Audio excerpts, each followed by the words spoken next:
My name is Carol. I'm 65 years old, and what I'm about to tell you might change the way you look at your own family forever. 3 days ago, my son Michael and his wife Rachel pushed my husband Richard and me off a cliff about 30 meters high, roughly 100 feet. As I lay there, badly injured and bleeding, I heard Richard's panicked voice. "Carol, don't move," he whispered. "Pretend you're dead." But the horror didn't end there. The worst came when Richard revealed a secret no mother should ever hear, a truth buried for 25 years.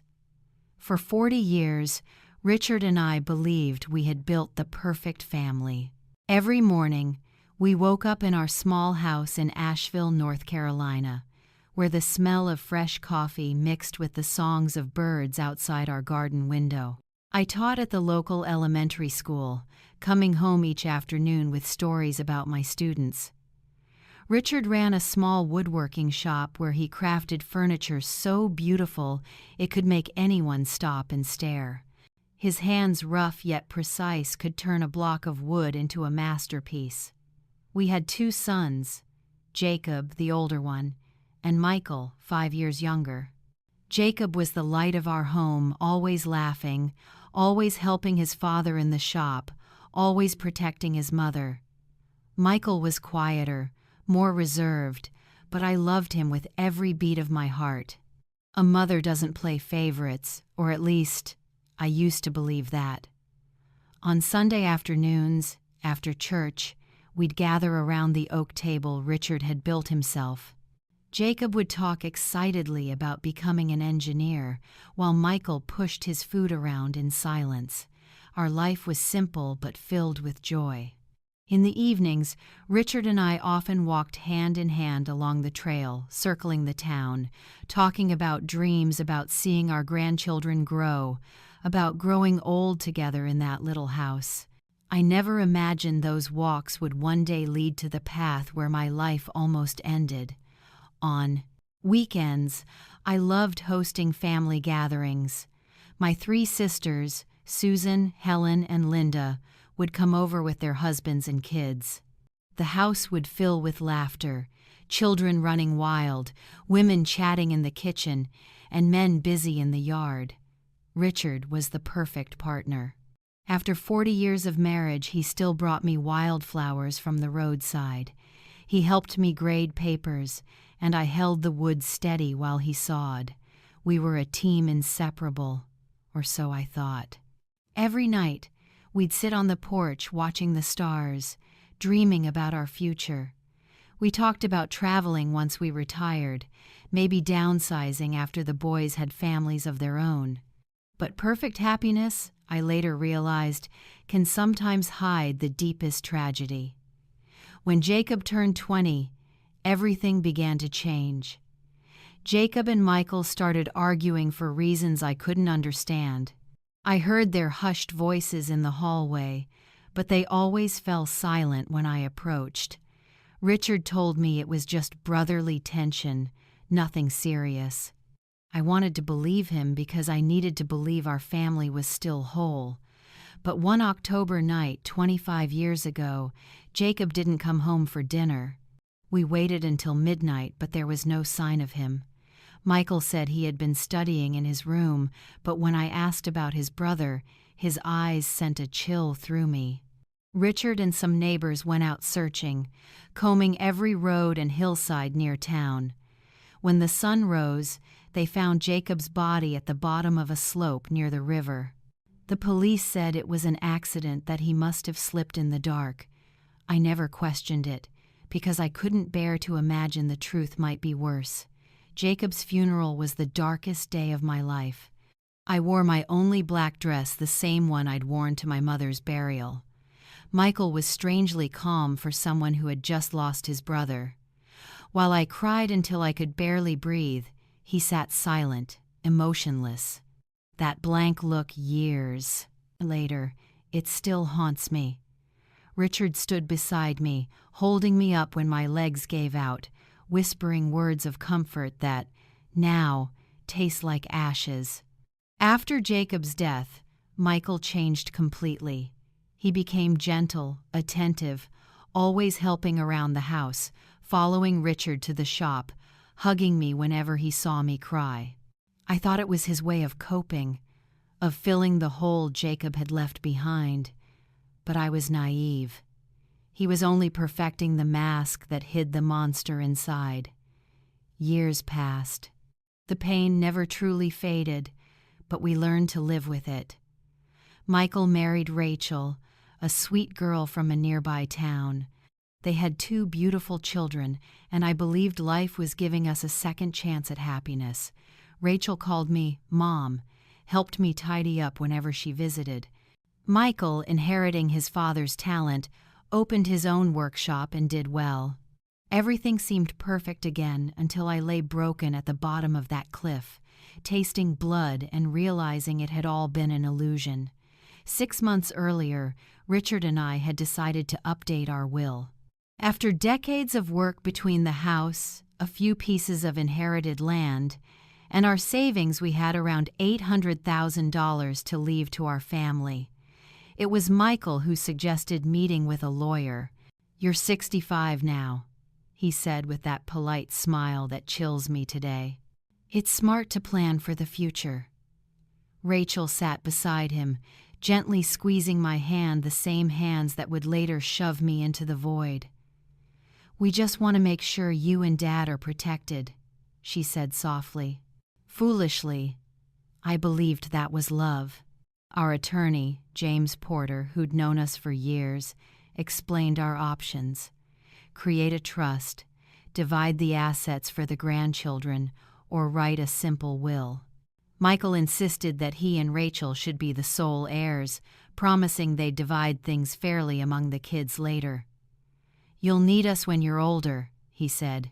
"It'll be easier if we manage." "Everything," Richard agreed almost instantly.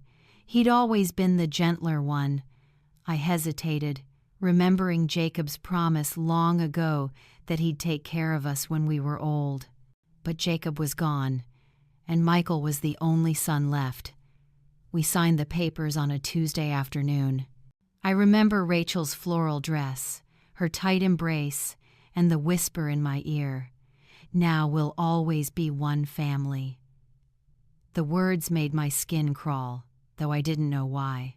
Michael shook his father's hand, smiling with eyes that didn't smile. That night, while cooking dinner, I couldn't shake the feeling that I'd made a terrible mistake. Over the next few weeks, Michael and Rachel visited more often, but something had changed. They weren't there just to spend time with us, they were planning. They talked about remodeling the house, about investments, about life insurance. "You should think about selling this place," Rachel said one afternoon, glancing around the living room like an appraiser. "It's too big for 2 people. We can help you find a nice apartment in the city." I froze. I loved this house. Every wall, every corner held 40 years of memories. The kitchen where I cooked thousands of family meals, Richard's workshop filled with the scent of wood, the garden where our grandchildren once played. I couldn't imagine life anywhere else. When I said that, something dark flickered in Michael's eyes. "You're being unreasonable," he said coldly. "This house is too big for 2 old people. What if you fall on the stairs? We wouldn't reach you in time," Rachel chimed in, her tone perfectly measured. "And the maintenance costs must be enormous. Selling now while the market's good would be the smart thing. You could move somewhere safer." Richard began to consider it. He was practical, always the voice of reason. I, however, felt only dread. There was something sinister behind all that concern. That night, after they left, I asked Richard if he didn't find it strange how suddenly Michael cared about our finances. "Carol, he's just looking out for us," he said while brushing his teeth. "Maybe we should listen to him." He tried to sound calm, but I caught a flicker of doubt in his eyes, a doubt he wasn't ready to face. Now I know he had started connecting dots I couldn't yet see. Things escalated when Michael asked to be our financial representative. "Just in case something happens," he said, while Rachel made tea in my kitchen like she owned the place. "If one of you gets sick, we can handle things smoothly." His voice sounded so natural, so reasonable, that for a moment I almost believed him. But his insistence made my stomach twist with unease. I couldn't sleep that night. I lay awake, staring at the ceiling, listening to Richard's steady breathing, wondering why my heart felt so heavy. The next morning, I called my sister Susan for advice. Susan was always sharper than I was. When I told her about Michael's pressure, she went quiet for a long moment before saying, "Carol, doesn't it strike you as odd that he's so eager to control your money? He has a good job, he's comfortable. Why the sudden interest?" Her words cut deep because she was right. Michael had never complained about money, never borrowed, never asked for help. That afternoon, when Michael stopped by again, I decided to confront him. "Sweetheart," I said as we sat in the living room, "why are you so determined to take over our finances? Your father and I are perfectly capable of managing ourselves." His reaction froze me. His face hardened, and something cold and calculating glimmered in his eyes.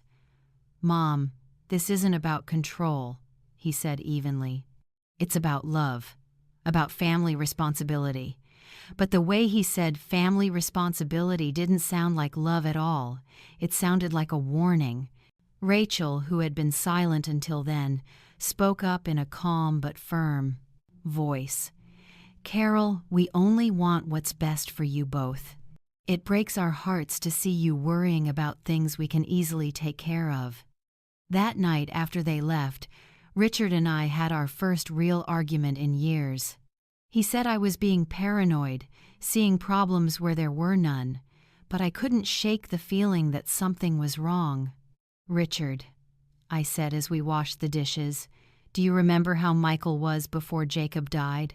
He was so different, distant, cold, and there was something about him that frightened me." Richard froze, set the plate down in the sink, and looked me straight in the eyes. In that moment, I saw something I had never seen before recognition. "Carol," he said quietly, "there's something about Jacob's death I never told you." My heart pounded so hard it hurt. "What about Jacob?" I asked, my voice trembling. Richard sat heavily in the chair by the kitchen table, the same table where we'd shared countless dinners, where Jacob once did his homework, and Michael sat silently watching. He rubbed his face, as if trying to erase 25 years of haunting memories. "The night Jacob died," he began, "Michael wasn't in his room studying like he said. I saw him leave the house around 8 p.m. I followed him because his behavior had been strange, angry, restless, more bitter than usual." Richard paused, staring down at his hands as though the horror was still imprinted there. "I saw the two of them arguing near the edge of the hill," he said, his voice breaking. "I heard them shouting terrible things at each other." My world began to collapse. "What were they arguing about?" I whispered, though part of me already feared the answer. Richard lifted his head, tears spilling down his face. "About inheritance, Carol. Michael was furious because Jacob, being the eldest, would traditionally receive the larger share, but there was something else, a sum of money Jacob had discovered." I gripped the edge of the chair. "What money?" Richard sighed. 3 days before he died, Jacob came to see me in the workshop. He said Michael had been secretly withdrawing money from the family savings. It started with small amounts, then grew larger. Jacob had been investigating for months and had proof. I felt numb, my mind blank. Our youngest son, the one who seemed so devoted after his brother's death, had betrayed us long before that. "Why didn't you tell me?" I cried. Richard lowered his head. "When I got to the cliff that night, it was too late. I found Michael standing over Jacob's body. He was shaking, crying, repeating over and over that it was an accident. He begged me for help.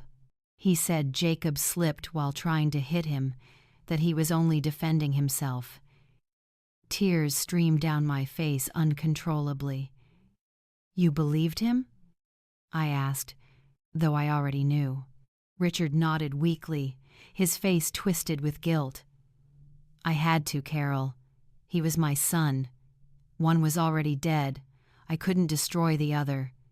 I wanted to believe it was an accident, that he'd change. As for the money, he promised to pay it back slowly, said he'd used it for investments that failed. I believed him, because I needed to believe my son wasn't a murderer." I stood up shakily, bracing myself against the wall. My entire life, every belief, every truth I'd ever held about my family shattered in that instant. "Did he ever pay it back?" I asked, though I already saw the answer written on Richard's face. "Never," he whispered. "In fact, he kept taking more, bit by bit, and I pretended not to notice. Because if I did, I'd have to admit that I'd helped cover up a killing." His voice cracked. "I became an accomplice to my own son, Carol. Every time I stayed silent, every time I ignored another withdrawal, I sank deeper into that guilt." His words sent chills through me. Finally, the horrifying puzzle pieces started to fit together. "So that's why he wants control of our finances," I murmured, not out of concern but to finish what he started 25 years ago. Richard nodded heavily. "There's more, Carol," he said. "Something I discovered just a few weeks ago." "What could possibly be worse?" I asked, my chest tightening. Richard walked to his desk and pulled out a folder hidden beneath some papers. I quietly checked Michael's finances. His woodworking business isn't doing well like he claims. It's on the verge of collapse. He owes over $500,000 to banks, suppliers, material costs. My hands trembled as I read the numbers. Michael wasn't the successful man he pretended to be. He was a desperate failure, living off lies and stolen money. "Does Rachel know?" I asked, remembering her sweet smile and fake affection. "I'm sure she does," Richard replied. "I've noticed how she talks whenever money comes up. She asks about everything: our savings, the house's value, our life insurance policies. Those questions weren't random, Carol." He looked up at me, voice low. "That's the way someone talks when they're calculating how much your death is worth." I froze. "Our death?" I repeated, my voice shaking. For the first time, I considered the possibility that Michael might actually harm us. Before, I'd only feared he'd cheat us, maybe steal what we had. But if he could kill his own brother for money, what wouldn't he do? "Richard," I whispered, clutching his hand. "We have to go to the police. We have to tell them everything about Jacob, about what's happening now." Richard shook his head, despair clouding his eyes. "With what evidence, Carol? I'm the one who covered it up. If I talk, I'll go to prison too. And who would believe a 65-year-old man who kept a secret like this for 25 years? He was right, and that made it all the more hopeless. We were trapped in a web of lies we'd spun ourselves. "So what do we do?" I asked, breath unsteady. "Just wait for him to kill us the way he killed Jacob?" Richard tried to steady himself. "We have to be careful. We need proof, something undeniable." But before he could finish, the phone rang. It was Michael. "Hi, Mom," his voice came through, sweet and sharp as glass. "Rachel and I just had an idea. How about joining us next weekend for a trip to the mountains you love so much? We could hike, take pictures, have a picnic. It'll be perfect." My blood ran cold. I looked at Richard. He'd heard it too. His face mirrored my terror. "That sounds lovely, honey," I managed to say, my voice trembling. "Let us think about it and get back to you."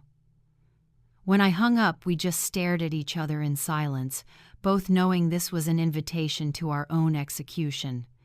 "The mountains," I whispered. "He wants to take us there to kill us and make it look like an accident."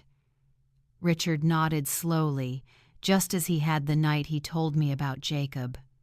That night, neither of us slept. We lay in the dark, holding each other, trying to figure out how to escape our own child. The days that followed were pure torment. We had to act normal, had to smile when Michael and Rachel visited, had to nod when they talked about their special trip. But inside, every nerve in my body was trembling. I was staring into the eyes of the man who had murdered my eldest son and was now planning to do the same to us. One Wednesday afternoon, Rachel showed up with a bag full of supplies and that radiant smile I now found horrifying. "Dear Carol," she said, hugging me the same arms that would soon push me off a cliff. "I've packed everything for the picnic: cookies, drinks, fruit, everything." She showed off each item like a proud child, while all I could think about was how those things would help disguise a crime. "I also brought my new camera," she said, holding up a shiny digital one. "I want to capture every special moment of that day. Photos we'll treasure forever." Her words made me sick. The only photos she planned to take would be of our bodies at the bottom of that cliff if anyone ever found them. Michael walked in carrying a brand new hiking backpack. "Dad," he said cheerfully, "I've packed all the safety gear: ropes, harnesses, flashlights, a first aid kit." Every word felt like a knife twisting in my chest.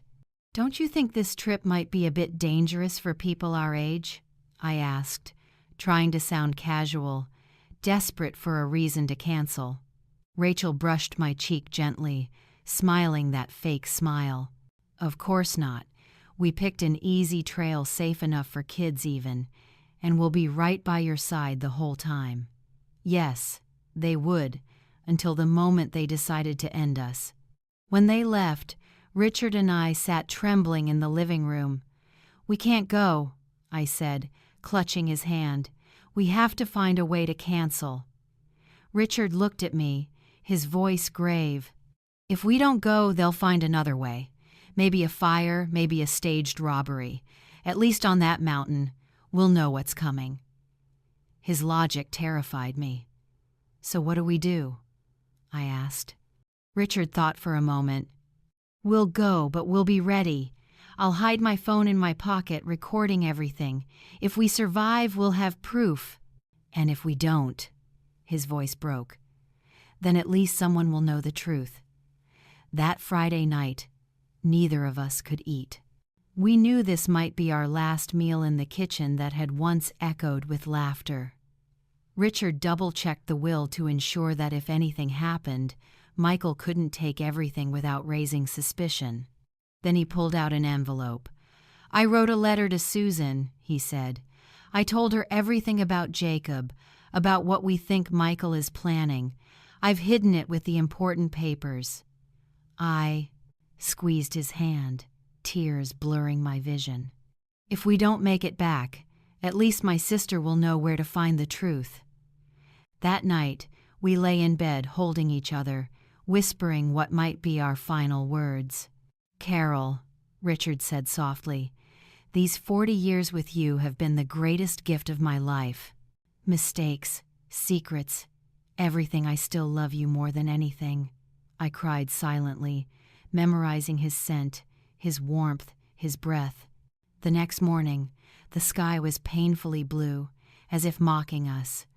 Michael arrived early, whistling a cheerful tune that made my skin crawl.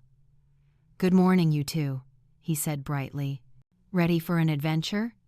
Rachel followed him in, glowing like a bride on her wedding day. Only today, she was marrying death itself. At breakfast, which neither of us could eat, Michael spread a map across the table. "This trail is incredible," he said. "From the top you can see the whole valley. It's breathtaking." His eyes gleamed with demonic excitement. "It's a bit steep in places," Rachel added, but easy enough that even older folks can handle it." The way she said it felt like a cruel joke.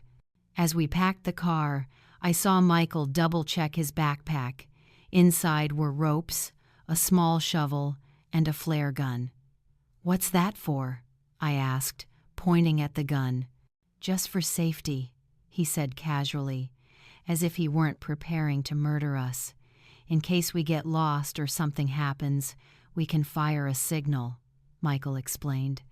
Of course, he planned to do that after pushing us off the cliff so rescuers would find our bodies and call it a tragic family accident. Everything was planned perfectly, every detail arranged to make the murder look like fate. The drive to the mountains took 2 hours, but it felt like an endless nightmare. Rachel played cheerful music, singing along as if we were truly going on vacation. Michael drove carefully, obeying every speed limit, stopping at every red light. He didn't want anything to spoil his perfect plan.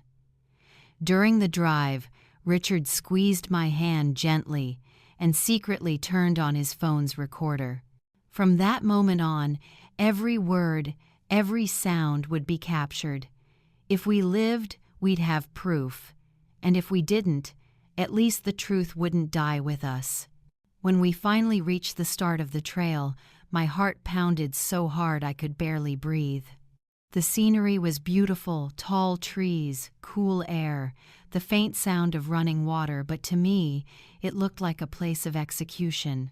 Michael and Rachel took their backpacks from the trunk, laughing, chatting, pretending this was the happiest day of their lives. "Ready for an adventure?" Michael asked. In his eyes, I saw the same cold glint I'd seen 25 years ago, the night he killed his brother. The trail started gently, winding between mossy rocks and trees. Rachel walked ahead, snapping pictures, pointing at wildflowers. "Look, those yellow daisies are gorgeous," she said brightly. "And that bird, so cute." She was playing her part perfectly, the sweet daughter-in-law, enjoying a lovely day with her in-laws. Michael walked behind us, pretending to stay close, so we wouldn't fall behind, but I could feel his gaze cutting into my back like a knife. Every time I turned around, he smiled that same smile he'd spent 25 years perfecting to hide his crimes. "You two doing okay?" he asked, his tone full of false concern. "Want to rest for a bit?" After nearly an hour, the trail began to climb steeper. My legs felt like lead, and Richard was gasping for breath. We no longer had youth on our side, and those two killers knew it well. They had chosen the perfect trail, one that would drain our strength and turn us into easy prey. "We're almost at the top," Rachel said, though I remembered clearly from the map that it was at least another hour away. Her lie confirmed what I already feared they never intended to: reach the summit. Their chosen spot to strike had to be much closer.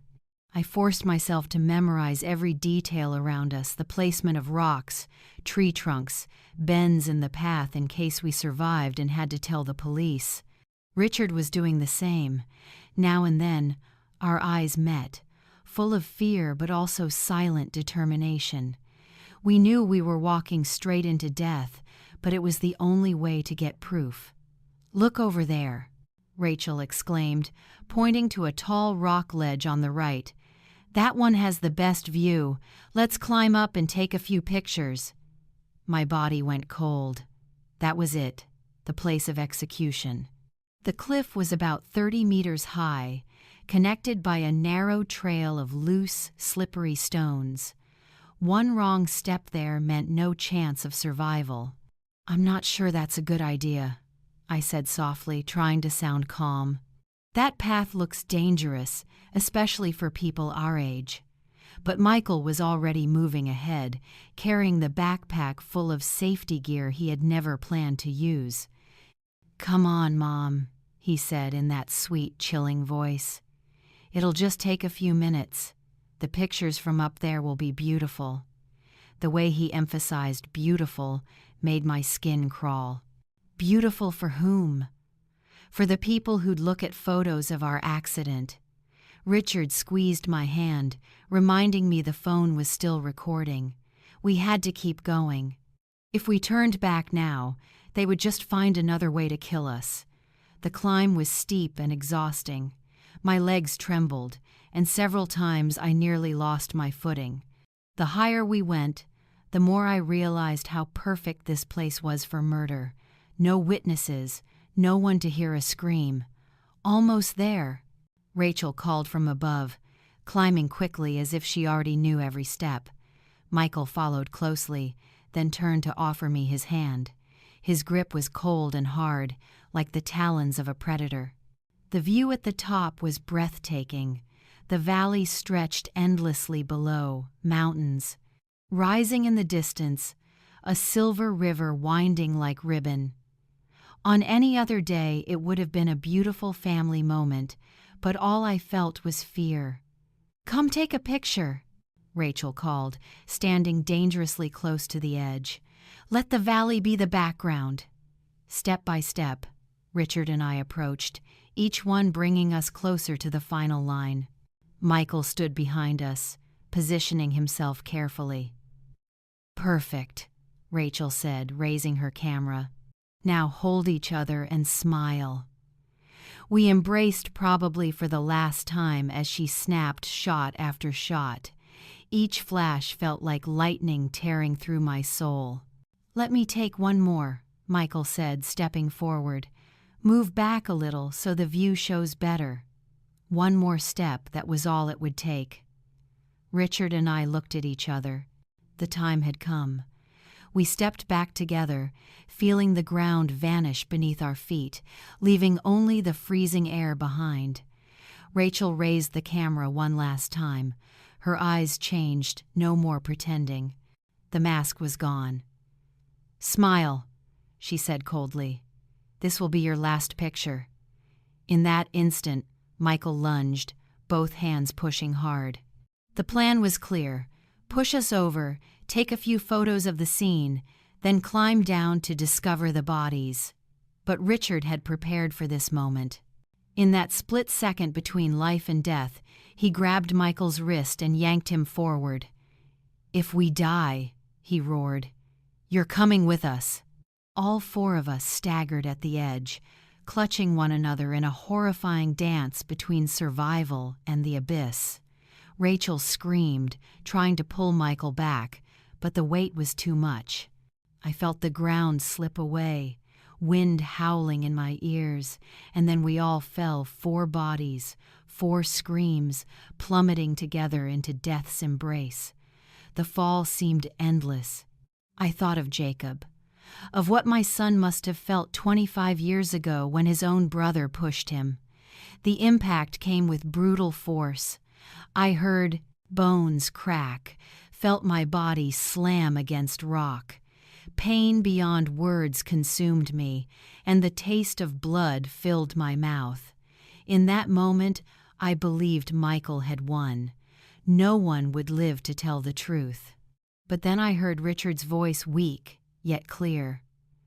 "Carol, don't move. Pretend you're dead." And that's when I realized the impossible. I was still alive. The pain was unbearable, blinding, but my heart was still beating. Blood streamed down my face, my clothes were soaked, but I could breathe. Richard's voice echoed in my mind like a command from God. "Pretend you're dead." I gathered every ounce of strength left in me and lay perfectly still, even holding my breath to hide it. A few feet away, I heard Michael and Rachel groaning in pain. They had survived the fall too, but from their voices, I could tell their injuries were far worse than ours. "Rachel, are you okay?" my son asked shakily. Hearing his concern for her made me sick. A man who killed his brother and just tried to murder his parents still had room to worry about someone else? "I think my leg's broken," Rachel groaned. "It hurts so bad, Michael. What about those 2 old fools?" The way she said it made my blood run cold. In her eyes, we had never been family, just obstacles standing between her and our money. I heard Michael shifting, crawling closer. My heart pounded so loud I feared he could hear it. Then he said, "They're dead. Both of them. Not breathing." His words sparked a fragile hope inside me. If he believed we were dead, maybe we had a chance. "Perfect," Rachel whispered, satisfaction dripping from her voice. "The plan worked exactly as we thought, except for us falling too." She let out a dry laugh. "At least now we don't have to pretend to love them anymore." The minutes that followed felt endless. I listened as they discussed how to escape. Even injured, they could still move. Their new plan was to climb to higher ground, call for help, and tell the world their miraculous survival story after the tragic accident that killed the poor old parents. "Remember the story," Michael said. "We were taking pictures," Dad slipped. Mom tried to grab him, and they both fell.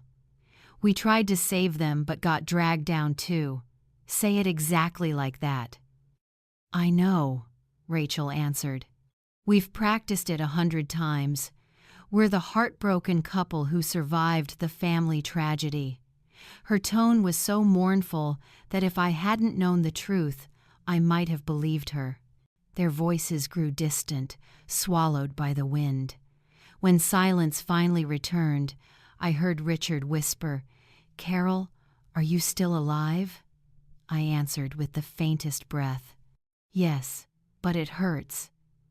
"My left leg is broken," he murmured. "Maybe some ribs too. What about you?" I checked my body in the darkness. My right arm throbbed, my head pounded, my left shoulder felt dislocated, but I was alive, and that alone was a miracle. "We're badly hurt, but still breathing," I whispered. "Do you still have your phone?" Richard fumbled in his shirt pocket, trying not to make a sound. "Yes, but the screen's cracked. I'm not sure it still works." He pressed the power button. The screen flickered to life. "Thank God it's on, but there's no signal down here." That was the terrifying part. We had survived, only to be trapped at the bottom of a cliff, injured, isolated, and completely alone. "Richard," I said softly, "before it's too late, you have to tell me everything. What really happened the night Jacob died." Richard exhaled heavily, as though releasing a burden he had carried for 25 years. "That night," he began, voice trembling, "Jacob came to the workshop looking for me. He was furious, holding bank statements. He said Michael had been withdrawing money from the family account, small amounts at first, then larger ones. Jacob noticed because the savings were shrinking, fast. He planned to confront his brother that very night." "Why did you follow him?" I asked, though I already knew. "Because I was afraid," he said. "You know Jacob when he's angry. He loses control. And I'd noticed how strange Michael had been lately. Cold, frightening. When I got there," Richard continued, "they were arguing violently. Jacob was waving the papers in Michael's face, shouting, 'You're a thief! You're stealing from your own parents!' Michael denied it, said Jacob was crazy, accused him of lying. Then Jacob said if he didn't return the money, he'd tell us himself. That's when Michael snapped. He screamed that Jacob was always the favorite, always the perfect son. And then," Richard's voice broke, "he pushed Jacob. It wasn't an accident. He pushed him hard." I covered my mouth, tears mixing with the blood on my face. "Why didn't you tell me?" I sobbed. Richard was silent for a moment before answering. When I got closer, he was kneeling beside the body, crying, saying it was an accident. He begged me not to tell you, said he couldn't lose his mother too. I knew he was lying, but I couldn't hand him over to the police. He was my son, Carol the only one left. I couldn't destroy what was left of our family. I turned away, the pain in my heart even worse than the pain in my body. "And the money?" I asked. "He promised to repay it," Richard said. "Swore it was just a mistake, but he never returned a cent. He kept stealing, and I kept pretending not to see. Every day, I sank deeper into guilt." Just then, we heard voices echoing from above. Michael and Rachel had found rescuers. It wouldn't be long before the rescue team reached us, and those two killers would play their perfect roles as the grieving survivors of a family tragedy. Their voices drew closer, mixed with the sound of helicopter blades circling overhead. The most critical moment of our lives. "Two was coming." "Carol," Richard whispered. The phone recorded everything. Rachel talking about the plan, Michael admitting we were in the way. "If they realize we're alive, they'll destroy the evidence. They'll finish us for real." He was right. If they knew we were still breathing, they'd kill us without hesitation. From above, Michael shouted, "They're here! Please help my parents!" His voice shook, full of desperation so convincing that if I hadn't known the truth, I might have believed he was a heartbroken son. "Everyone stay calm!" A man's voice called out, probably the rescue leader. "We're coming down. Can either of you move?" I heard ropes, the clang of metal, and Rachel's sobbing voice. "I can't believe this happened. We were just taking pictures. They slipped. It all happened so fast. Every lie cut into me like a knife."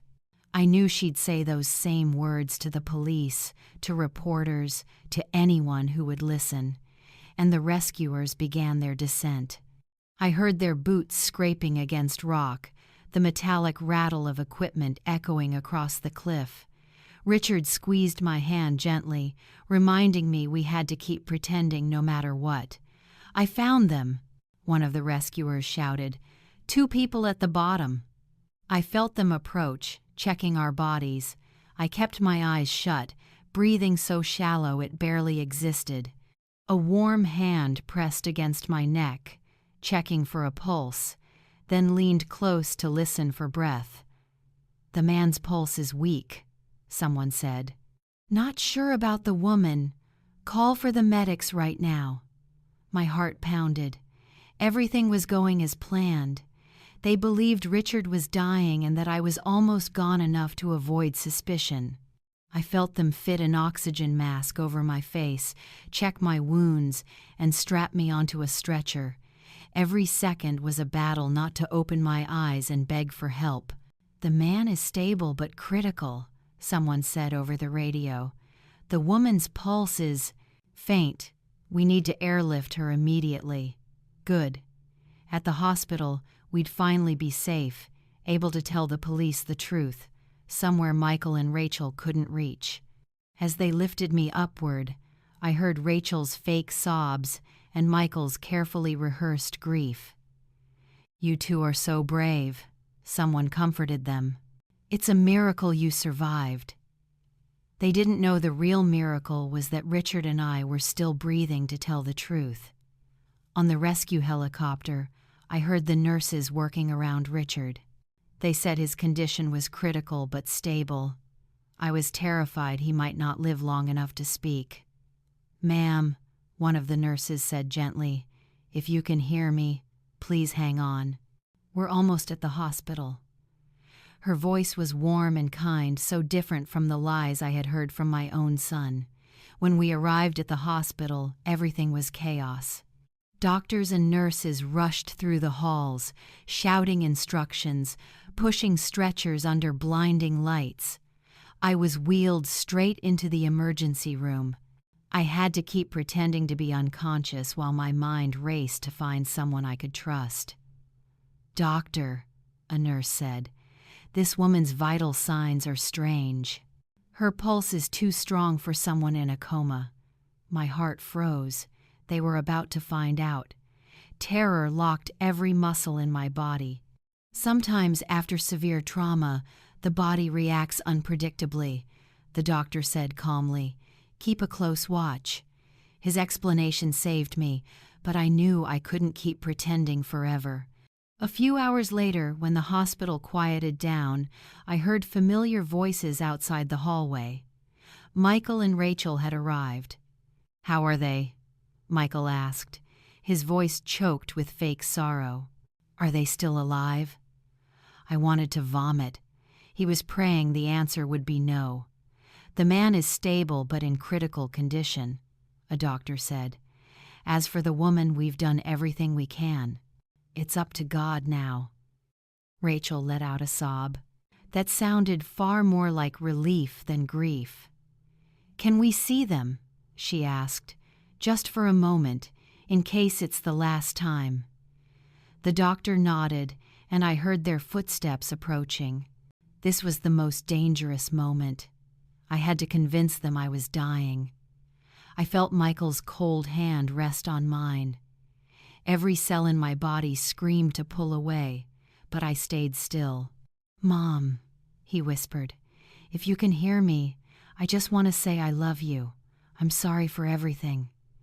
His voice was sweet as honey, but every word was venom.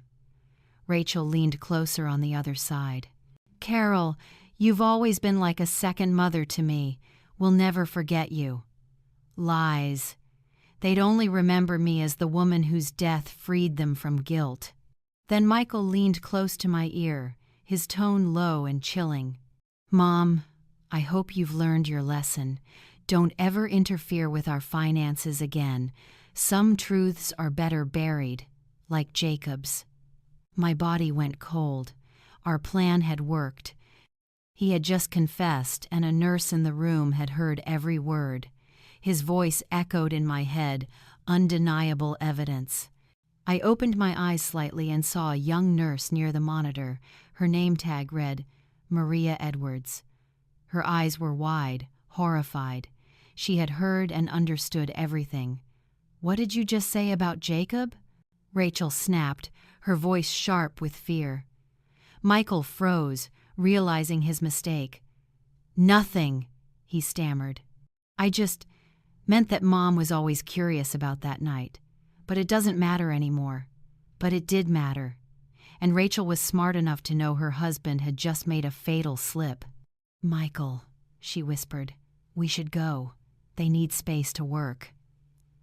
Between them passed a look tense, nervous, full of dread.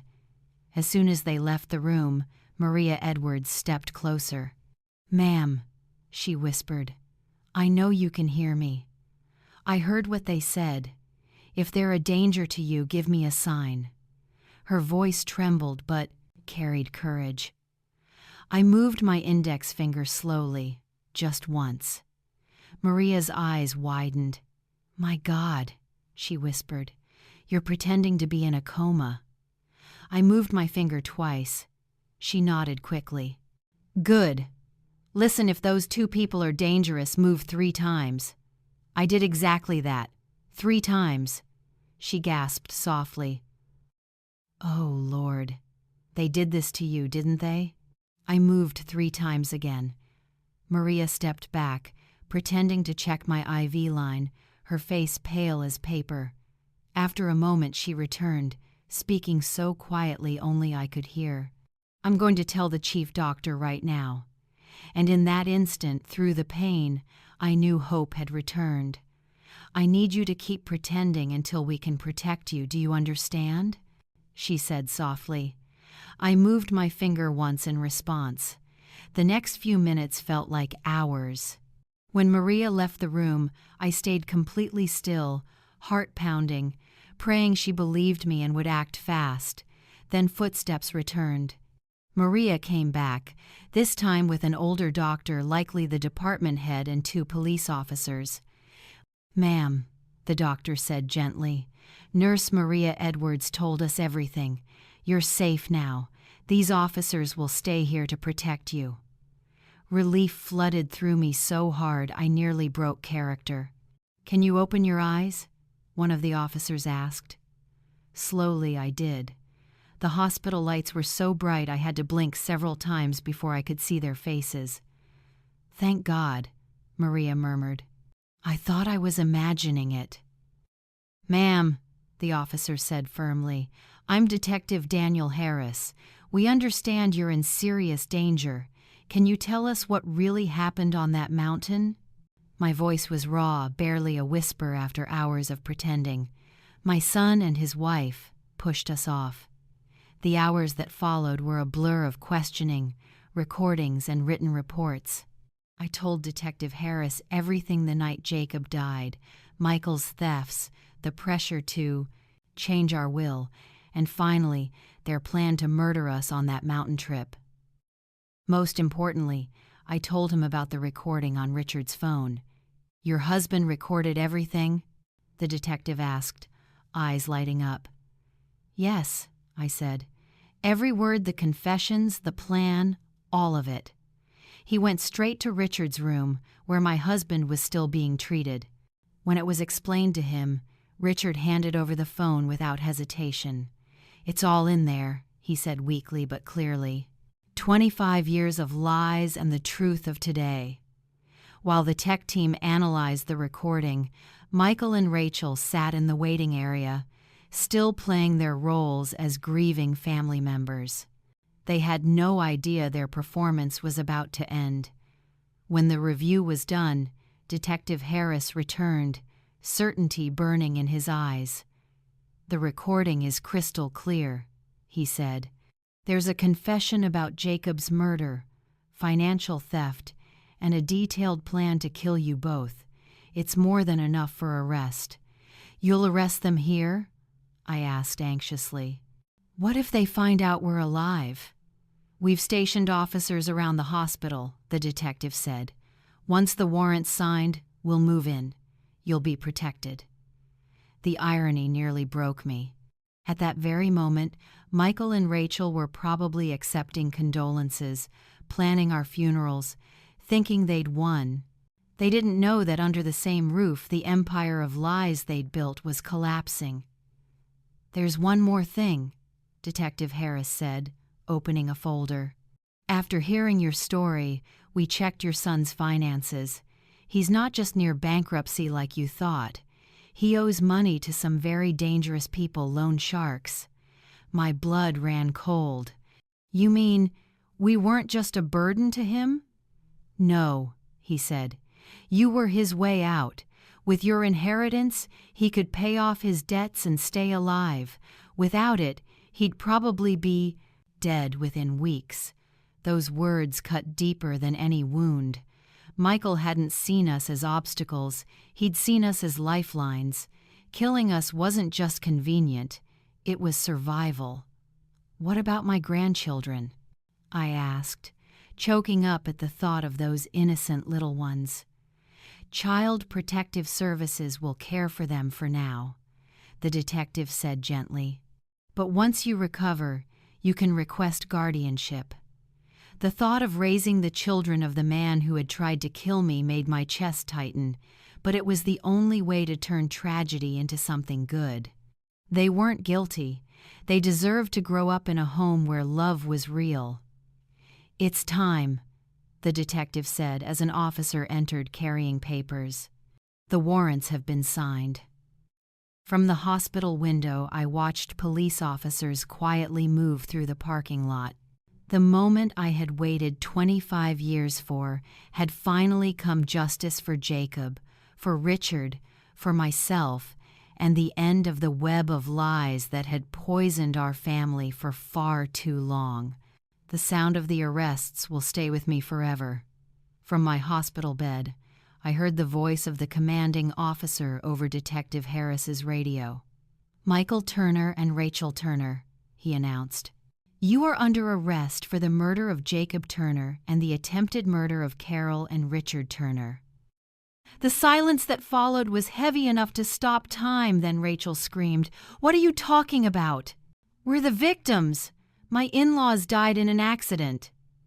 "Ma'am," the officer replied calmly, "they're alive, and they've given us all the evidence we need."